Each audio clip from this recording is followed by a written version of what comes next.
கர்த்தருடைய பரிசுத்தமான நாமத்துக்கு ஸ்தோத்திரம். ஆண்டவராய் இயேசு கிறிஸ்துவின் நாமத்தினாலே என் அன்பின் வாழ்த்துக்கள். இப்பொழுது நம்ம ஒரு வசனத்தை வாசித்து தியானித்து நம்ம ஜெபிக்க போகிறோம். ஏசாயா 51 அதிகாரம் 2வது வசனம். உங்கள் தகப்பனாகிய ஆபிரகாமையும் உங்களை பெற்ற சாராளையும் நோக்கி பாருங்கள். அவன் ஒருவனாய் இருக்கையில் நான் அவனை அழைத்து அவனை ஆசீர்வதித்து அவனை பெருக பண்ணினேன். இந்த வார்த்தையின் மூலமாக கர்த்தர் நம்மோடு கூட பேசும்படியாக நாம் ஒரு விஷயம் ஜெபிப்போம். அன்பின் தகப்பனே, உம்மை துதிக்கிறோம்ப்பா, உம்மை ஸ்தோத்தரிக்கிறோம். இப்பொழுதும் ஆண்டவரே எங்கள் தேவனாகிய கர்த்தர் தாமே ஆண்டவரே உமக்கு ஸ்தோத்திரம்ப்பா. இந்த ஆண்டவரே வசனத்தின் மூலமாக கர்த்தருடைய ஆவியானவர் எங்களோடு கூட நீங்க பேச வேண்டுமா, இடைபட வேண்டுமாய் ஜெபிக்கிறோம்ப்பா.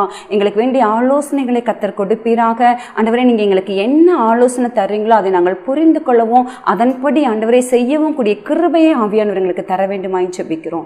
இயேசுவின் நாமத்தில் பிதாவே, ஆமென். திரும்ப நம்ம வாசிப்போம். ஏசாயா 51 அதிகாரம் 2வது வசனம். உங்கள் தகப்பனாகிய ஆபிரகாமையும் உங்களை பெற்ற சாராளையும் நோக்கி பாருங்கள்.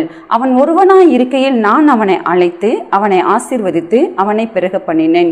இப்ப இந்த இடத்துல ஆண்டவராகிய இயேசு கிறிஸ்து தேவன் சொல்லுகிறாரு, உங்கள் தகப்பனாகிய ஆபிரகாமையும் உங்களை பெற்ற சாராளையும் நோக்கி பாருங்கள். ஆபிரகாமையும் சாராளையும் தேவன் எப்படி சொல்கிறார்? உங்கள் தகப்பன் உங்களை பெற்ற சாராள், ஒரு தாய் தகப்பன் ஆண்டவர் இந்த இடத்துல இன்ட்ரடியூஸ் பண்றாரு. அது மாத்திரம் ஆண்டவர் சொல்ல அவங்களை நோக்கி பாருங்கள்னா அவங்களுடைய வாழ்க்கையிலிருந்து கர்த்தர் நமக்கு சில காரியங்களை தேவன் கற்றுக் கொடுக்க விரும்புகிறார். நம்ம வேதத்துல பார்ப்போம் அப்படின்னு சொன்னா ஆண்டவர் சொன்னாரு, ஆகாயத்து பட்சிகளை கவனித்து பாருங்கன்னு சொன்னாரு, காட்டு புஷ்பங்களை கவனித்து பாருங்கன்னு சொன்னாரு. இதெல்லாம் எதுக்காக தேவன் சொல்றாரு அப்படின்னா அதிலிருந்து நம்மளுடைய வாழ்க்கைக்கு பிரயோஜனமான சில காரியங்களை கற்றுக் கொடுக்கும்படியாக தான் ஆண்டவர் கவனித்து பாருங்கள், நோக்கி பாருங்கன்னு சொல்லி தேவன் சொல்றதை நம்ம பார்க்க முடியும். அது போலதான் இந்த இடத்துல ஆபிரகாமையும் சாராளையும் கர்த்தர் நமக்கு முன்பாக நிறுத்தி அவங்கள நோக்கி பாருங்கன்னு சொன்னாங்கன்னா அவங்களுடைய லைஃப்ல இருந்து கர்த்தர் நமக்கு சில காரியங்களை தேவன் கற்றுக் கொடுக்க விரும்புகிறாரு. இங்க பார்க்கிறோம், தகப்பனாகிய ஆபிரகாம் பெற்ற சாராள்னு சொல்லி இருக்குது. அப்போ சாராள் தான் நம்மளை பெற்றாங்களாம். யோசித்து பாருங்க. நம்ம ஆதியாகமம் 3ஆம் அதிகாரம் 20வது வசனத்தில் நம்ம வாசிப்போம் என்று சொன்னால், ஆதியாகமம் 3:20. ஆதாம் தன் மனைவிக்கு ஏவாள் என்று பெயரிட்டான், ஏனெனில் அவள் ஜீவனுள்ளோருக்கெல்லாம் தாயானவள். இந்த இடத்துல பார்க்குறோம், ஏவாளை குறித்து தான் போடப்பட்டிருக்குது, அவள் ஜீவனுள்ளோர் எல்லோருக்கும் தாயானவள் அப்படின்னு சொல்லிட்டு. ஆனால் நம்ம வாசித்த இந்த வசனத்தில் பார்க்கிறோம், உங்கள் தகப்பனாகிய ஆபிரகாம் உங்களை பெற்ற சாரான்னு சொல்லிட்டு. ஆண்டவர் இந்த இடத்துல ஏன் சாராளை கொண்டு வர்றாரு அப்படின்னா, அதில் நம்ம 51ஆம் அதிகாரம் 1 வசனத்தில் வாசிப்போம் என்று சொன்னால், நீதியை பின்பற்றி கர்த்தரை தேடுகிற நீங்கள் எனக்கு செவி கொடுங்கள். அப்போ ஏவாள் ஜீவனுள்ளோர் எல்லோருக்கும் அவள் தாயா இருக்கிறா. ஆனா நீதியை பின்பற்றி கர்த்தரை தேடுகிற ஜனங்கள், அதாவது ரட்சிக்கப்பட்ட ஜனங்களுக்கு தேவன் யார தாய் தகப்பனா வச்சிருக்காராம்? ஆபிரகாமையும் சாராளையும் தான் கர்த்தர் நமக்கு ஒரு தாயாக தகப்பனாக தேவன் வச்சிருக்கிறாரு. இப்போ இன்னைக்கு நம்ம தியானிக்க போகிறதான காரியம் ஆபிரகாமை குறித்தல்ல, சாராளுடைய வாழ்க்கையிலிருந்து சில காரியங்களை நம்ம கற்றுக்கொள்ள போகிறோம். சாராளுடைய வாழ்க்கையிலிருந்து கர்த்தர் நமக்கு என்ன காரியங்களை தேவன் கற்றுக் கொடுக்க விரும்புகிறாரு அப்படிங்கிறத இன்னைக்கு நம்ம பார்க்க போகிறோம். இந்த சாராள் பார்த்தீங்கன்னா அவங்க ஆபிரகாமுடைய அவங்க மனைவியா அவங்க இருந்தாங்க. இந்த ஆபிரகாம் சாராள் தேவன் அறிவதற்கு முன்பாக ஒரு புறஜாதி ஜனங்களா, ஒரு விக்கிரக ஆராதனை செய்கிற ஜனங்களா இருந்தாங்கன்னு சொல்லி அவங்களை குறித்து நம்ம வரலாற்றில் நம்ம பார்க்கிறோம். அப்ப அப்படிப்பட்ட சூழ்நிலையில தான் கர்த்தர் ஆபிரகாமுக்கு தரிசனமாகி தேவன் ஆபிரகாம்கிட்ட தான் பேசுறாரு. 12ஆம் அதிகாரம் ஆதியாகமம் 12 முதலாம் வசனத்துல வாசிப்போம் என்று சொன்னால், கர்த்தர் ஆபிரகாமை நோக்கி, நீ உன் தேசத்தையும் உன் இனத்தையும் உன் தகப்பனுடைய வீட்டையும் விட்டு புறப்பட்டு நான் உனக்கு காண்பிக்கும் தேசத்துக்கு போ. நான் உன்னை பெரிய ஜாதியாக்கி உன்னை ஆசீர்வதித்து உன் பேரை பெருமைப்படுத்துவேன். நீ ஆசீர்வாதமாய் இருப்பாய். உன்னை ஆசீர்வதிக்கிறவர்களை ஆசீர்வதிப்பேன், உன்னை சபிக்கிறவனை சபிப்பேன். பூமியில் உள்ள வம்சங்கள் எல்லாம் உனக்குள் ஆசீர்வதிக்கப்படும் என்றார். இந்த வார்த்தையை சொல்லி தேவனாகிய கர்த்தர் ஆபிரகாமோடு கூட கர்த்தர் பேசுகிறாரு. கர்த்தர் பேசுகிற இந்த வார்த்தையை ஆபிரகாம் விசுவாசித்து அவர் கர்த்தருடைய வார்த்தையின்படி புறப்பட்டு போகிறத நம்ம பார்க்கிறோம். அப்ப போகும்போது ஆபிரகாம் தனியா போனாரான்னு பார்த்தா இல்ல. நம்ம அதுல 5ஆம் வசனத்தை வாசிப்போம் என்று சொன்னால், ஆபிரகாம் தன் மனைவியாகிய சாராயையும் தன் சகோதரனுடைய குமாரனாகிய லோத்தையும் தாங்கள் சம்பாதித்திருந்த தங்கள் சம்பத்தை எல்லாவற்றையும் ஆரானிலே சவதரித்த ஜனங்களையும் கூட்டிக் கொண்டு அவர்கள் கானான் தேசத்துக்கு புறப்பட்டு போய் கானான் தேசத்திலே சேர்ந்தார்கள். இப்ப இங்க பாருங்க, தேவன் இந்த இடத்துல சாராள் கிட்ட கர்த்தர் பேசல. கர்த்தர் பேசினது யார்கிட்ட தான் ஆண்டவர் பேசுறாரு? தேவன் பேசினது ஆபிரகாம்கிட்ட தான் ஆண்டவர் பேசுறாரு. அப்ப ஆபிரகாம் இந்த வார்த்தையை தன் மனைவியாக சாராய் இடத்துல சொல்லும் போது, சாராய் கர்த்தர் என்னிடத்துல பேசணும் அப்படின்னு சொல்லி அவங்க சொல்லல. ஆபிரகாம் மூலம் தேவனுடைய வார்த்தையை அவங்க விசுவாசித்து தான் சாராள் புறப்பட்டு போனாங்க. இது சாதாரண ஒரு காரியம் கிடையாது. ஏன் அப்படின்னா, எபிரேயர் 11ஆம் அதிகாரத்தில் நம்ம வாசிப்போம் என்று சொன்னால், எபிரேயர் 11ஆம் அதிகாரம் 8ஆம் வசனத்தை வாசிப்போம் என்று சொன்னால், விசுவாசத்தினாலே ஆபிரகாம் தான் சுதந்திரமாக பெறப்போகிற இடத்திற்கு போகும்படி அழைக்கப்பட்ட போது கீழ்ப்படிந்து தான் போகும் இடம் இன்னதென்று அறியாமல் புறப்பட்டு போனான். கர்த்தர் ஒரு தேசத்துக்கு, ஒரு அறியாத ஒரு தேசத்துக்கு தேவன் போக சொல்றாரு. அந்த தேசம் எப்படி இருக்கும், அங்க இருக்கிற ஜனங்கள் எப்படி இருக்கிறாங்க, நம்ம வாழ்வதற்கு ஏற்ற சூழ்நிலைகள் அங்க இருக்குமா, நமக்கு என்ன வாழ்வாதாரம் இருக்கும், எதை குறித்துமே பாத்தீங்கன்னா அவர் யோசிக்கல. ஆபிரகாம் கர்த்தருடைய வார்த்தை வந்தோடனே உடனே அதுக்கு அவர் கீழ்ப்படிந்து போனாரு. ஆபிரகாம் மாத்திரமல்ல, சாராயும் அவரோடு கூட போகிறத நம்ம பார்க்க முடியும். ஆபிரகாமுக்குனாலும் கர்த்தர் பேசினாரு அப்படிங்கறத அந்த ஒரு கன்ஃபார்ம், தேவனுடைய வார்த்தையை அவர் கேட்டார், அதற்கு கீழ்ப்படிஞ்சு போனாரு. ஆனா நம்ம சாராயை குறிச்சு பார்த்தோம்னா தேவன் அவன்கிட்ட டைரக்டா ஆண்டவர் பேசல. ஆபிரகாம் சொன்ன அந்த வார்த்தையை கேட்டுதான் அவங்களும் விசுவாசித்து ஆபிரகாமோடு கூட கிளம்பி போறத நம்ம பார்க்க முடியும். இப்ப சாராளுடைய ஒரு கேரக்டர், இந்த இடத்துல சாராளுடைய ஒரு கேரக்டர் நம்ம என்ன பார்க்கலாம்னு சொன்னா, அந்த தலைமைத்துவத்தை ஏற்றுக்கொள்ளக்கூடியதான் ஒரு பண்பு சாராள்கிட்ட இருந்ததை நம்ம பார்க்க முடியும். கர்த்தர் என் கூட பேசணும், அப்பதான் நான் வருவேன்னு சொல்ல. ஏன்னா இது ஒரு சாதாரண ஒரு காரியம் கிடையாது. அவங்க அந்த போற இடம் எப்படி இருக்கும், அங்க மக்கள் எப்படி இருப்பாங்க, சூழ்நிலை எப்படி இருக்கு, எதுவுமே தெரியாம அவங்க புறப்பட்டு போறாங்க. நீங்க போய் அங்க இருந்துட்டு செட்டில் ஆயிட்டு அப்புறம் என்ன கூட்டிட்டு போங்க அப்படி கூட சாராள் சொல்லல. அவங்க உடனே கீழ்ப்படிஞ்சு போறத பாக்குறோம். அப்ப இந்த இடத்துல சாராளுடைய ஒரு குணம், ஒரு பண்பு என்னன்னு பார்த்தா, தேவன் ஏற்படுத்தின அந்த தலைமைத்துவத்தை ஏற்றுக்கொள்ளக்கூடியதான் அந்த ஒரு ஸ்பாவத்தை நம்ம சாரா இடத்துல பார்க்கிறோம். இப்ப இந்த ஒரு ஸ்பாவம் நமக்கு வேணும். கர்த்தர் நமக்கு ஏற்படுத்தினதான் அந்த தலைமைத்துவத்துக்கு கீழ்ப்படியக்கூடாது. நான் பேசுறது யாருக்குன்னா ரட்சிக்கப்பட்ட தேவ பிள்ளைகள் தான் நம்ம பேசிக் கொண்டிருக்கிறேன். இப்ப நம்ம குடும்பத்துல தகப்பன, ஒரு கணவரை கர்த்தர் நமக்கு தலைமைத்துவமா தேவன் ஏற்படுத்தி இருக்கிறாரு. ஒரு சபையில கர்த்தர் நமக்கு ஒரு போதகர் கர்த்தர் தலைமைத்துவத்துல வச்சிருக்கிறாரு. இப்படி பாத்தீங்கன்னா எல்லா இடங்களிலுமே தேவன் தான் தலைமைத்துவத்தை ஏற்படுத்துகிறாரு. அப்ப இந்த தலைமைத்துவத்தின் மூலமா கர்த்தர் பேசுகிற அந்த வார்த்தைக்கு நம்ம கீழ்ப்படிய வேண்டியது ரொம்ப அவசியம். இந்த காரியத்தை நம்ம சாராள்கிட்ட இருந்து கற்றுக்கொள்ள முடியும். இன்னும் கூட நம்ம சாராளை குறித்து தியானிப்போம் சொன்னா, அப்படியாக அவங்க புறப்பட்டு போறாங்க. அந்த கானான் தேசத்துக்கு அவங்க புறப்பட்டு போகும்போது எல்லாமே அவங்களுக்கு பாசிட்டிவா இருந்துச்சுன்னு நம்ம சொல்ல முடியாது. ஏன் அப்படின்னா அதுல நம்ம 12ஆம் அதிகாரம், ஆதியாகமம் 12ஆம் அதிகாரம் 10வது வசனத்தை நம்ம வாசிப்போம் என்று சொன்னால், அத்தேசத்தில் பஞ்சம் உண்டாயிற்று. தேசத்திலே பஞ்சம் கொடிதாக இருந்தபடியால் ஆபிரகாம் எகிப்து தேசத்திலே தங்கும்படி அவ்விடத்துக்கு போனான். இப்ப அவங்க கானான் தேசத்துல அவங்க குடியிருந்து கொண்டு இருக்கிறாங்க. அப்ப பாத்தீங்கன்னா அவங்க ஒரு பெரிய ஒரு பஞ்சம் வந்துச்சு. அந்த பஞ்சம் வரும்போது ஆபிரகாம் இப்ப என்ன செய்யறாரு அப்படின்னா, அவங்க எகிப்து தேசத்துக்கு அவங்க போறாங்க. எகிப்துக்கு அவங்க தங்கும்படி அவங்க போறாங்க. போகும்போது அந்த எகிப்து தேசத்துல ஒரு சம்பவம் நடக்கிறத நம்ம பார்க்க முடியும். என்னன்னு கேட்டீங்கன்னா, அதை தொடர்ந்து நம்ம வாசிப்போம் என்று சொன்னால், அவன் எகிப்துக்கு சமீபமாய் வந்தபோது தன் மனைவி சாராயை பார்த்து, நீ பார்வைக்கு அழகுள்ள ஸ்திரீ என்று அறிவேன். எகிப்தியர் உன்னை காணும்போது இவள் அவனுடைய மனைவி என்று சொல்லி என்னை கொன்று போட்டு உன்னை உயிரோடு வைப்பார்கள். ஆகையால் உன் நிமித்தம் எனக்கு நன்மை உண்டாகும் முடிக்கும், உன்னாலே என் உயிர் பிழைக்கும் முடிக்கும், நீ உன்னை என் சகோதரி என்று சொல் என்றான். யோசித்து பாருங்க. இப்ப இந்த இடத்துல ஆபிரகாம் ஒரு காரியம் சொல்றாரு. இப்ப எகிப்துக்கு அவங்க போறாங்க. அவர் மனைவியை பார்த்து சொல்றாரு, நீ ரொம்ப அழகுள்ள ஒரு ஸ்திரீயா இருக்கிறதுனால இங்க இருக்கிற இந்த ஜனங்கள் என்ன செய்வாங்க அப்படின்னா, என்ன கொண்டுட்டு அவங்க ஒன்ன கொண்டுட்டு போயிருவாங்க. அதனால இவங்க கிட்ட நீ என்ன சொல்லணும் அப்படின்னா, என்னுடைய கணவர்னு சொல்லக்கூடாது, நீ என்னுடைய சகோதரின்னு சொல்லி நீ சொல்லணும்னு சொல்லி அவர் சொல்றாரு. இதே சம்பவம் பாத்தீங்கன்னா 2 இடத்துல வரதை நம்ம பார்க்க முடியும். இங்க எகிப்திலையும் அப்படி சொல்றாரு. அது மாத்திரமல்ல, நம்ம தொடர்ந்து வாசிப்போம் என்று சொன்னால், ஆதியாகமம் 20ஆம் அதிகாரத்திலையும் கூட இதே போல ஒரு சம்பவம் வரதை நம்ம பார்க்க முடியும். ஆதியாகமம் 20ஆம் அதிகாரம் அதுல முதல் 2 வசனத்தை நம்ம வாசிப்போம் என்று சொன்னால், ஆபிரகாம் அவ்விடம் விட்டு தென் தேசத்திற்கு பிரயாணம் பண்ணி காந்தேசுக்கும் சூருக்கும் நடுவாக குடியேறி கேராரிலே தங்கினான். அங்கே ஆபிரகாம் தன் மனைவியாகிய சாராளை தன் சகோதரி என்று சொன்னதினாலே கேராரின் ராஜாவாகிய அபிமெலேக்கு ஆள் அனுப்பி சாராளை அழைப்பித்தன். பாருங்க, 2 இடத்துல ஆபிரகாம் இப்படி ஒரு காரியத்தை அவர் செய்யறாரு. என்ன அப்படின்னா, சாராளை தன்னுடைய மனைவின்னு சொல்லாம தன்னுடைய சகோதரின்னு சொல்றாரு. அது மாத்திரமல்ல, அவள்கிட்டையும் சொல்றாரு, நீ என்னை இப்படிதான் சொல்லணும், சகோதரன் சொல்லணும் அப்படின்னு சொல்றாரு. நம்ம இந்த இடத்துல பார்த்தோம் சொன்னா, எதுக்காக சொல்லி கேட்டா, நம்ம அதே ஆதியாகமம் 12ஆம் அதிகாரம் 13ஆம் வசனத்தை நம்ம வாசிப்போம் என்று சொன்னா, எதுக்காக அவர் அப்படி சொல்றாரு அப்படின்னா, உன் நிமித்தம் எனக்கு நன்மை உண்டாகும் படிக்கும், உன்னாலே என் உயிர் பிழைக்கும் படிக்கும். அப்போ என்ன கொன்னு போற்றக்கூடாது, நான் உயிரோடு இருக்கணும் அப்படின்னா நீ இந்த காரியத்தை செய்யணும்னு சொல்லி தன் மனைவியின் இடத்தில் அவர் சொல்றதை நம்ம பார்க்குறோம். இப்போ நீங்க லிட்டரலி நம்ம யோசித்து பார்த்தோம் அப்படின்னா, இப்படி ஒரு சூழ்நிலை, இப்படி ஒரு சம்பவம் நமக்கு நம்ம என்ன செய்வோம் யோசித்து பாருங்க. இந்த காரியத்துக்கு நம்ம சம்மதிப்போமா? இப்போ அவர் சொல்றாரு, உன்னால நான் உயிர் பிழைக்கணும், எனக்கு நன்மை உண்டாகும்னா இந்த காரியத்தை நீ செய்யணும்னு சொல்லி சொல்றாரு. அப்ப சாராள் அவங்க அந்த வார்த்தைக்கு கீழ்ப்படிந்ததை நம்ம பார்க்க முடியும்.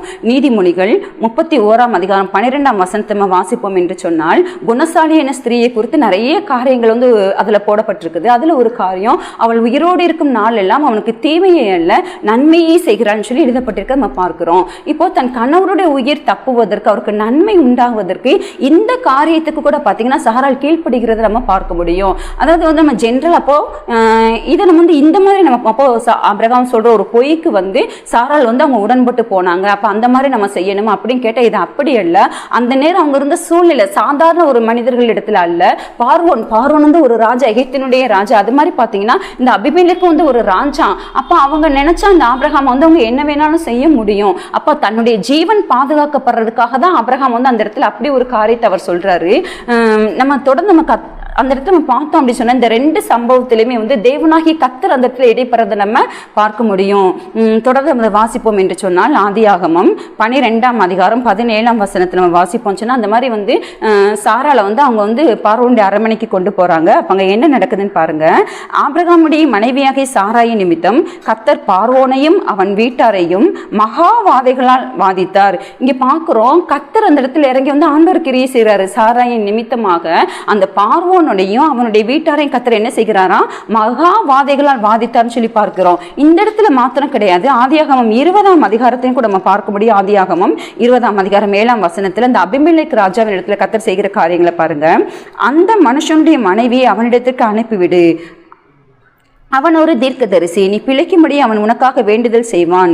நீ அவளை அனுப்பிவிடாதிருந்தால் நீயும் உன்னை சேர்ந்த யாவரும் சாகவே சாவீர்கள் என்று அறிவாயாக என்று சொப்பனத்திலே அவனுக்கு சொன்னார். இப்ப இந்த இடத்துல தேவனாகிய கர்த்தர் அபிமெலேக்கு ராஜாவுக்கு ஆண்டவர் சொப்பனத்தில் ஆண்டவர் எச்சரிக்கிறாரு. நீ வந்து சாராளை வந்து அவனுடைய கணவனாகி ஆபிரகாம்கிட்ட வந்து நீ அனுப்பி விட்டு இல்லை அப்படின்னா நீயும் உன் வீட்டாரும் சாகவே சாவீர்கள் சொல்லி கர்த்தர் எச்சரிக்கிறத பார்க்க முடியும். அது மாத்திரமல்ல, அதே ஆதியாகமம் 20ஆம் அதிகாரத்தில் 17ஆம் வாஸ்தவம் சொன்னால் ஆபிரகாமுடைய மனைவியாகிய சாராளின் நிமித்தம் கர்த்தர் அபிமெலேக்குடைய வீட்டாரின் கற்பங்களை எல்லாம் அடைத்திருந்தபடியால் பாருங்க. அப்போ சாராளை வந்து கொண்டு போனது நிமித்தமா தேவன் அந்த இடத்துல வந்து ஒரு கர்த்தர் வந்து பார்வோனையும் கர்த்தர் வாதிக்கிறாரு, இந்த அபிமெலேக்கு ராஜாவுடைய வீட்டையும் கர்த்தர் வாதிக்கிறத பார்க்க முடியும். இப்ப அவங்க செய்த ஒரு காரியம் தவறுன்னு சொன்னா கர்த்தர் நிச்சயம் அந்த இடத்துல ஆண்டவர் கிரியை செய்திருக்க மாட்டாரு. அப்போ சாராள் வந்து தன் கணவருக்கு ஒரு நன்மை உண்டாகணும் அப்படிங்கிறதுக்காக தான் அவங்க வந்து அந்த காரியத்துக்கு வந்து கீழ்ப்படிஞ்சு நம்ம பார்க்கிறோம். அதனாலதான் கர்த்தரும் கூட பாத்தீங்கன்னா அந்த இடத்துல அவளுடைய சார்பா சாராளுக்கு வந்து அந்த இடத்துல எந்த ஒரு தீங்கும் வராதபடிக்கு, அந்த பார்வோனாலேயோ இல்ல அபிமெலேக்கு ராஜாவினாலேயோ எந்த ஒரு தீங்கும் வராதபடி கர்த்தரே அந்த இடத்துல வந்து கிரியை செய்த நம்ம பார்க்க முடியும். அப்ப இதுல இருந்து நம்ம கற்றுக்கொள்ளக்கூடிய ஒரு சாராளுடைய ஒரு காரியம் என்னன்னு சொல்லி கேட்டோம் அப்படின்னா, அவள் வந்து தன் கணவருக்கு நன்மை செய்கிற ஒரு மகளாக சாராள் இருந்ததை நம்ம பார்க்கிறோம். இன்னைக்கு கூட ஆண்டு நமக்கு சொல்லுகிறதான ஒரு காரியம் அதுதான். ஒருவேளை இப்படிப்பட்ட சூழ்நிலை அல்ல, எந்த ஒரு காரியமா இருந்தாலும் சாராளை போல நம்ம வந்து ஒரு நன்மை உண்டாக செயல்படுகிறவங்களா இருக்கணும். அப்படி இருந்தோம் அப்படின்னு சொன்னா நம்ம வேதத்திற்கு கூட நம்ம வாசிக்க முடியும். 1 பேதுரு 3ஆம் அதிகாரம் 6ஆம் வசனத்தில் நம்ம வாசிப்போம் என்று சொன்னால், அந்தபடி சாராள் ஆபிரகாமை ஆண்டவன் என்று சொல்லி அவனுக்கு கீழ்ப்படிந்திருந்தால் நீங்கள் நன்மை செய்து ஒரு ஆபத்துக்கும் பயப்படாதிருந்தீர்களானால் அவளுக்கு பிள்ளைகளாக இருப்பீர்கள். அப்போ நன்மை செய்து கணவருக்கு வந்து ஒரு நன்மை உண்டாகுது அப்படின்னா, அதாவது கர்த்தர் நிமித்தமான ஒரு காரியமாக இது வந்து இருக்கணும். வேதத்துக்கு புறம்பான காரியங்களை நான் சொல்லலை. கர்த்தர் நிமித்தமாக ஒரு காரியம், கணவருக்கு ஒரு நன்மை உண்டாக ஒரு காரியம் அப்படின்னா சாராளை போல நம்ம வந்து ஒரு ஆபத்திற்கும் பயப்படாமல் நன்மை செய்கிறவர்களாக இருந்தால் அவளுக்கு பிள்ளைகளாக இருப்பீர்கள் அப்படின்னு சொல்லி வேதம் சொல்லுது. அதாவது தேவன் எப்படி சாராளுடைய வாழ்க்கையில கர்த்தர் இடைப்பட்டு அவளை கர்த்தர் பாதுகாத்தாரோ அதுபோல நம்மையும் பாதுகாக்க தேவன் வல்லவராய் இருக்கிறார். இன்னும் கூட நம்ம சாராளை குறித்து ஒரு காரியம் நம்ம வாசிப்போம் என்று சொன்னால் அதே வசனத்தை பார்க்க முடியும். 1 பேதுரு 3ஆம் அதிகாரம் 6ஆவது வசனம். அந்தபடி சாராள் ஆபிரகாமை ஆண்டவன் என்று சொல்லி அவனுக்கு கீழ்ப்படிந்தான். பாருங்க, சாராள் வந்து ஆபிரகாமா அவங்க எவ்வளவு ஒரு மரியாதை அவங்க கூப்பிடுறத நம்ம பார்க்க முடியும். எப்படி கூப்பிடலாம், ஆண்டவன் என்று சொல்லி அவனுக்கு கீழ்ப்படிந்தான். அப்போ கணவருக்கு வந்து மரியாதை கொடுக்கணும் அப்படிங்கிறதான அந்த ஒரு குவாலிட்டி, ஒரு நல்ல ஒரு குணம் வந்து சாராள்கிட்ட இருந்ததை நம்ம பார்க்க முடியும். ஆனால் இந்த நாட்களை நம்ம பார்க்குறோம், கணவர் பிள்ளைகள் எப்படி கூப்பிட ஆரம்பிக்கிறோம். இன்னைக்கு ஐடி ஃபீல்டில் ஒர்க் பண்ணுற பிள்ளைகளை நம்ம பார்க்குறோம். நிறைய சம்பாதிக்கிறாங்க, நிறைய படிச்சிருக்கிறாங்க, சம்பாதிக்கிறாங்க. ஆனால் கணவருக்கு மரியாதை கொடுக்கறது ரொம்பவே குறைஞ்சிருச்சு. பேர் சொல்லி கூப்பிடுறதும், இன்னும் கூட பார்த்தீங்கன்னா ஒரு ஃப்ரெண்டு மாதிரி போடா வாடான்னு சொல்லி பேசுறது, இந்த மாதிரியான எப்படி ஒரு கல்ச்சர்னு சொல்லிட்டு அதிகமாக பரவி கொண்டு இருக்கிறது. ஆனால் சாராளுடைய வாழ்க்கையில் பார்ப்போம் என்று சொன்னால் அவங்க வந்து ஆண்டவனே என்று சொல்லி கீழ்ப்படிந்தார்கள் சொல்லி பார்க்குறோம். இன்னைக்கு தேவ பிள்ளைகளாகிய நமக்கு வந்து இந்த ஒரு சுபாவம் கண்டிப்பாக இருக்கணும். கணவருக்கு கீழ்ப்படுகிற ஒரு சுபாவம் மாத்திரமல்ல, மரியாதையாக கூப்பிடக்கூடியதான அந்த பழக்கத்தை நம்ம கற்றுக்கொள்ள வேண்டும். ஆனால் இன்னைக்கு இந்த நாட்களில் வந்து ரொம்பவே குறைஞ்சிக்கிட்டு வருது. தேவ பிள்ளைகளாகிய நம்ம இதில் ரொம்ப நம்ம கேர்ஃபுல்லாக இருக்கணும். கணவருக்கு கொடுக்க வேண்டிய கனத்தை நம்ம கொடுக்க கொடுக்க வேண்டியது ரொம்ப அவசியம். கூப்பிட்றதுலையும் சரி, நடந்துக்கிறதுலையும் சரி, கனப்படுத்த வேண்டியது ரொம்ப அவசியம். இதை நம்ம சாராள்கிட்ட இருந்து கற்றுக்கொள்ள முடியும். இன்னும் கூட நம்ம சாராளுடைய வாழ்க்கையில சில காரியங்களை கற்றுக்கொள்ளலாம். ஆதியாகமம் 18ஆம் அதிகாரம் முதல் 2 வசனங்களும் வாசிப்போம் என்று சொன்னால், ஆதியாகமம் 18ஆம் அதிகாரம் ஆதியாகமம் 18ஆம் அதிகாரம் முதல் 2 வசனத்தை வாசிப்போம். பின்பு கர்த்தர் மம்ரேயின் சமபூமியிலே அவனுக்கு தரிசனமானார். அவன் பகலின் உஷ்ண வேளையிலே கூடார வாசலிலே உட்கார்ந்திருந்து தன் கண்களை ஏறெடுத்து பார்க்கும்போது இதோ 3 புருஷர் அவனுக்கு எதிரே நின்றார்கள். அவர்களை கண்டவுடனே அவன் கூடாரத்திலிருந்து அவர்களுக்கு எதிர்கொண்டு ஓடி தரைமட்டம் குனிந்து, ஆண்டவரே, உம்முடைய கண்களில் எனக்கு கிருபை கிடைத்ததனால் நீர் உமது அடியானை விட்டு கடந்து போக வேண்டாம். இந்த இடத்துல நம்ம பார்க்கிறோம், ஒரு நாள் பார்த்தீங்கன்னா ஆபிரகாம் வந்து தன்னுடைய கூடார வாசலில் உட்கார்ந்து இருக்கிறாரு. அந்த நேரம் ஒரு 3 பேர் வர்றாங்க. அவங்க வரும்போது அவங்க எந்த நேரத்தில் வராங்கன்னு பாருங்க. 1ஆம் வசனத்தில் வாசித்தோம்னா, பகலின் உஷ்ண வேளையிலே நல்ல ஒரு மத்தியான நேரத்தில் பார்த்தீங்கன்னா ஒரு 3 பேர் வந்து ஆபிரகாம் இருந்த அந்த இடத்துக்கு நேரம் அவங்க வர்றாங்க. வரும்போது வந்து ஆபிரகாம் வந்து அவங்களை எதிர்கொண்டு போய் சொல்றாரு, நீங்க வந்து கொஞ்ச நேரம் இங்கே இருங்க, நான் வந்து உங்களுக்கு சாப்பாடு செஞ்சு நான் கொண்டு வரேன் அப்படின்னு சொல்லி அவர் சொல்றதை நம்ம பார்க்க முடியும். அப்படி சொல்லிட்டு ஆபிரகாம் இந்த இடத்துல என்ன செய்யறாருன்னு பாருங்க. அவர் வந்து அதே ஆதியாகமம் 18ஆம் அதிகாரம் 6ஆம் வசனத்துல வாசிப்போம் என்றால், அப்பொழுது ஆபிரகாம் தீவிரமாய் கூடாரத்தில் சாராள் இடத்துக்கு போய், நீ சீக்கிரமாய் 3 படி மெல்லிய மாவு எடுத்து பிசைந்து அப்பம் சுடி என்றான். நல்ல ஒரு பகல்ல வந்து ஒரு வெயில் நேரத்தில் உஷ்ண வேளையில ஒரு 3 பேர் வர்றாங்க.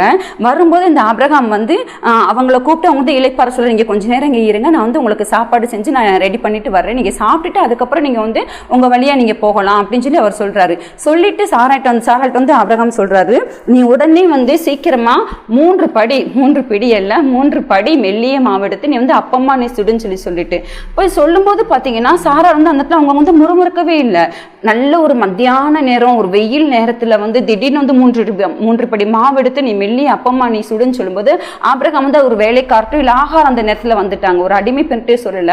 சாராட்ட வந்து இந்த சம்பவம் நடக்கும்போது சாரை நல்ல ஒரு ஏஜ்டு ஒரு வயதான ஒரு ஸ்திரியா தான் இருந்தாங்க. ஆனா அந்த நேரத்தில் கூட பாத்தீங்கன்னா கணவர் வந்து அந்த மத்தியான நேரத்தில் அப்படி ஒரு வேலை சொல்லும் போது சாரை இதை மனப்பூர்வமா செய்ததை நம்ம பார்க்க முடியும். சாராளுடைய ஒரு நேச்சர் பார்த்தோன்னா ஒரு சுறுசுறுப்புள்ள ஒரு வயதான ஒரு ஸ்திரியா இருந்தா கூட ஒரு சுறுசுறுப்பு உள்ளவங்களா, அது மாத்திரமல்ல அந்நீரை உபசரிக்கிறது தான் அந்த பாவம் சாராளுக்குள்ள இருந்ததை நம்ம பார்க்க முடியும். வேதத்தில் நம்ம பார்ப்போம் என்று சொன்னால் ரோமர் 12ஆம் அதிகாரம் 13ஆம் வசனத்தில் இருக்குது, அந்நீரை உபசரிக்க நாடுங்கள்னு சொல்லிட்டு. அது மாத்திரமல்ல எபிரேயர் 13ஆம் அதிகாரம் 2ஆம் வசனத்தோட வாசிப்போம் என்று சொன்னால் அந்நீரை உபசரிக்க மறவாதிருங்கள் வேதம் சொல்லுது. அப்போ அந்நீர் உபசரிக்கணும் அப்படிங்கிறதான இந்த ஒரு குணமும், அது மாத்திரமல்ல ஒரு சுறுசுறுப்பா செயல்படக்கூடியதான இந்த ஒரு ஸ்பாவமும் சாராளுக்குள்ள இருந்ததை நம்ம பார்க்க முடியும். இன்னைக்கு சாராள்கிட்ட நம்ம கற்றுக்கொள்ள வேண்டியதான ஒரு காரியம். இன்னைக்கு நீங்க யோசித்து பாருங்க, நல்லா நம்ம மதியம் சர்ச்சுக்கு போயிட்டு வந்து மதியம் சாப்பிட்டு ரெஸ்ட் எடுக்கிற நேரத்தில் திடீர்னு வீட்டுக்கு ஒரு கெஸ்ட் ஒரு 2 பேர் வர்றாங்க அப்படின்னு சொன்னா நமக்கு எப்படி இருக்கும்?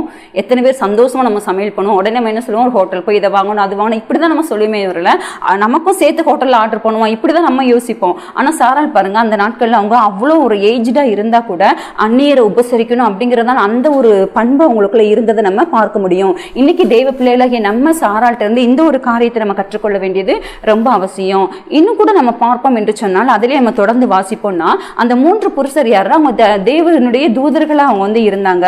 அவங்க வந்து இந்த இடத்துல ஆபிரகாம்கிட்ட வந்து வரக்கூடிய காரியங்களை குறித்து அவங்க பேசுறதை நம்ம பார்க்க முடியல. 10ஆம் வசனத்தை வாசிப்போம் என்று சொன்னால், அப்பொழுது அவர், ஒரு உற்பவ காலத்திட்டத்தில் நிச்சயமாய் உன்னிடத்துக்கு திரும்ப வருவேன், அப்பொழுது உன் மனைவியாகிய சாராளுக்கு ஒரு குமாரன் இருப்பான் என்றான். சாராள் அவருக்கு பின்புறமாய் கூடார வாசலில் இதை கேட்டுக்கொண்டிருந்தாள்.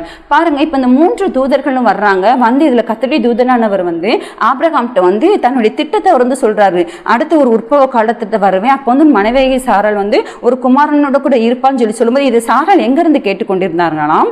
சாராள் அவருக்கு பின்புறமாய் கூடார வாசலில் இதை கேட்டுக்கொண்டு. சாராளுடைய ஒரு நேச்சர் என்ன அப்படின்னா, மறைந்திருந்தாங்க. அவங்க அவங்க ஒரு ஏஜ்டு தான். இந்த நேரத்தில் வந்து கிட்டத்தட்ட ஒரு 90 இயர்ஸ் கிட்ட ஆயிடுச்சு. ஆனாலும் கூட பார்த்தீங்கன்னா 3 புருஷர்கள் வீட்டுக்கு வந்திருக்கிறாங்க, கணவரோடு கூட அவங்க பேசிக்கிட்டு இருக்கிறாங்க.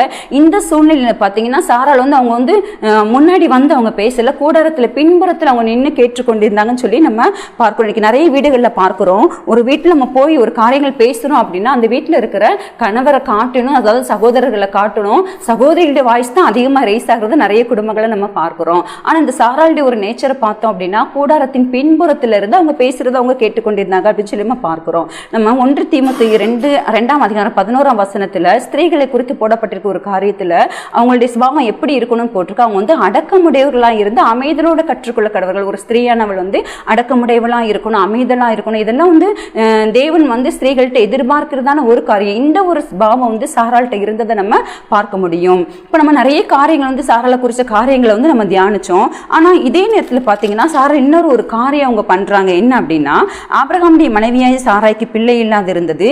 எகிப்து தேசத்தாளாகிய ஆகார் என்னும் பேர் கொண்ட ஒரு அடிமை பெண் அவளுக்கு இருந்த. ஆதியாகமம் 16ஆம் அதிகாரத்துல முதல் 2 வசனத்துல நம்ம இதை வாசிக்க முடியும். சாராய் ஆபிரகாமை நோக்கி, நான் பிள்ளை பெறாதபடிக்கு கர்த்தர் என் கற்பத்தை அடைத்திருக்கிறார், என் அடிமை பெண்ணோடு சேரும், ஒருவேளை அவளால் என் வீடு கட்டப்படும் என்றாள். சாராயின் வார்த்தைக்கு ஆபிரகாம் செவி கொடுத்தான். இந்த இடத்துல பார்க்கிறோம் நம்ம. அதில் 3ஆம் வசனத்தில் வாசிப்போம் என்று சொன்னால், ஆபிரகாம் கானான் தேசத்தில் 10 வருஷம் குடியிருந்த பின்பு ஆபிரகாமின் மனைவியாகிய சாராய் எகிப்து தேசத்தாலான தன் அடிமை பெண்ணாகிய ஆகாரை அழைத்து அவளை தன் புருஷனாகிய ஆபிரகாமுக்கு மறுமனையாட்டியாக கொடுத்தாள். இங்க இருக்க பார்க்குறோம் நம்ம. இப்போ தேவன் வந்து 75 வயசுல வாக்கு கொடுக்குறாரு குழந்தை தருவேன்னு சொல்லிட்டு.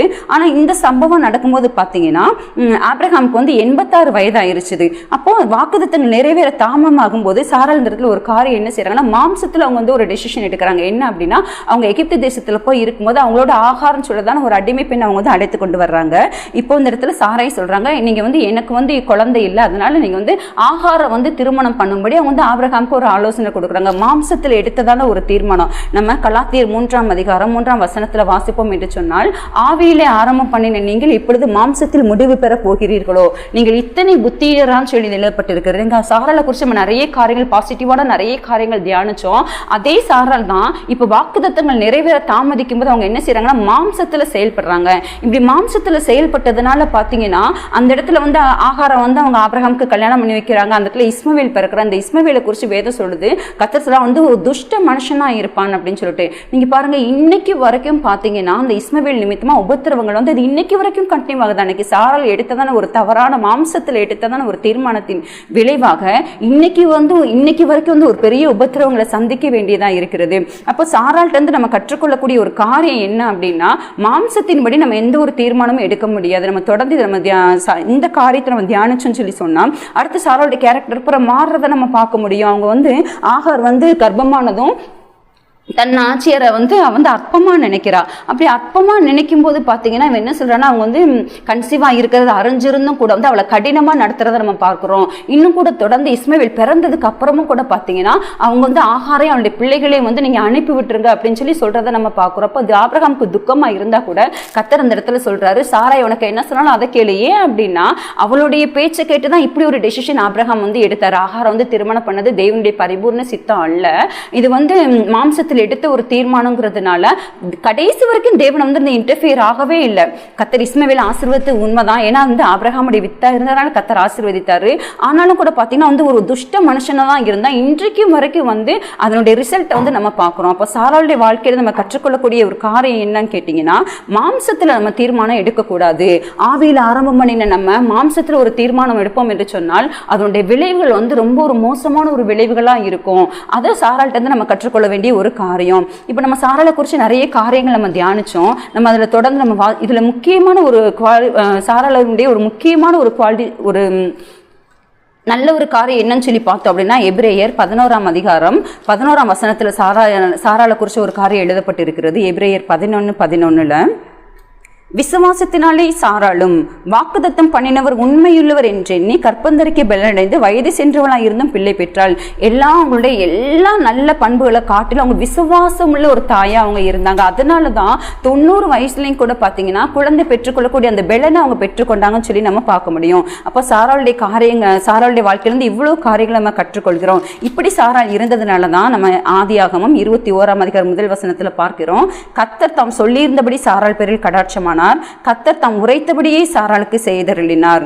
ஆபிரகாம் முதிர் வயதா இருக்கையில் சாராள் கர்ப்பவதியாகி தேவன் குறித்திருந்த காலத்திலே அவனுக்கு ஒரு குமாரனை பெற்றாள். பாருங்க, இப்ப கர்த்தர் கொடுத்த வாக்குத்தத்தத்தை தேவன் சாராளுடைய வாழ்க்கையில நிறைவேற்றினதை நம்ம பார்க்கிறோம். இப்ப சாராளுடைய வாழ்க்கையில அநேக காரியங்களை நம்ம தியானிச்சோம். நம்மளும் கூட சாராளை போல இப்படி நம்ம செய்ய வேண்டிய காரியங்களை கற்றுக்கொள்ளணும், செய்யக்கூடாத காரியங்களை நம்ம செய்யக்கூடாது. இப்படி நம்ம செய்வோம் என்று சொன்னால் கர்த்தர் எப்படி சாராளுக்கு கொடுத்த வாக்குத்தத்தத்தை கர்த்தர் நிறைவேற்றினாரோ நம்ம பார்க்கிறோம். தாம் சொல்லி இருந்தபடியே கர்த்தர் கடாட்சம், ஆனா தாம் உரைத்தபடியே சாராளுக்கு செய்த இன்னைக்கும் கூட தேவன் நமக்கு நிறைய வாக்குத்தத்தங்களை கர்த்தர் கொடுத்திருக்கிறாரு.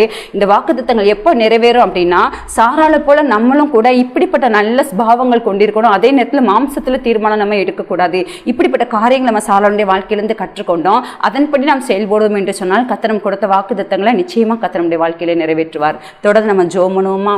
அன்பின் தகப்பனே, அப்பா பிதாவே, நாங்கள் துதிக்கிறோம், ஸ்தோத்திரிக்கிறோம்ப்பா. இந்த வேளையிலே தேவனாகிய கர்த்தர் சாராளுடைய வாழ்க்கையின் மூலமா ஆண்டவரே எங்களுக்கு சில காரியங்களை நீங்க கற்றுக் கொடுத்தீங்க. ஆண்டவரே, தேவன் ஏற்படுத்தின தலைமைத்துவத்தின் வார்த்தைக்கு கீழ்ப்படியணும்னு சொல்லி நாங்கள் கற்றுக்கொண்டோம்ப்பா. அது மாத்திரமல்ல ஆண்டவரே, கணவருக்கு ஒரு நன்மை செய்கிற ஒரு ஸ்திரீயாக நாங்கள் வாழணுங்கிறத நாங்கள் கற்றுக்கொண்டோம். அது மாத்திரமல்ல தகப்பனே, சாராள் ஆண்டவனே என்று அழைத்தது போல தகப்பனே கணவருக்கு ஆண்டவரே கொடுக்க வேண்டிய கனத்தை கொடுக்கணுங்கிறத நாங்கள் அறிந்து கொண்டோம். அது மாத்திரமல்ல ஒரு சுறுசுறுப்புள்ளவர்களாக அந்நீரை உபசரிக்கிறவர்களாக இருக்கணுங்கிறத நாங்கள் அறிந்து கொண்டோம். தகப்பனே அப்பா, தன்னை மறைத்துக் கொள்கிற ஒரு சுபாவம், ஆமேன் ஆண்டவரை, கூடார வாசல்ல மறைத்து கொண்டது போல ஆண்டவரை ஒரு மறைத்துக் கொள்கிற ஒரு சுபாவம் எங்களுக்கு வேணும். அது மாத்திரமல்ல சாராள் மாம்சத்துல அவங்க தீர்மானம் எடுத்தது போல நாங்க எடுக்காதபடிக்கு ஆண்டவரே ஆவியிலே செயல்பட கர்த்தர் எங்களை ஒவ்வொருவருக்கும் கிருபை கொடுப்பீராக. கர்த்தர் சாராளுக்கு கொடுத்த வாக்குத்தத்தத்தை நிறைவேற்றினது போல ஆண்டவரே இந்த வார்த்தையை கேட்டுக்கொண்டிருக்கிற எங்களுக்கும் நீங்க கொடுத்திருக்கிற வாக்குத்தத்தத்தை நிச்சயமா நிறைவேற்றுவீர் எங்களை நாங்கள் விசுவாசிக்கிறோம்ப்பா. கர்த்தர் அப்படி செய்கிறபடியால் உமக்கு நன்றி. இயேசுவின் நாமத்தில் பிதாவே, ஆமென். கர்த்தர் உங்களை ஆசீர்வதிப்பார்.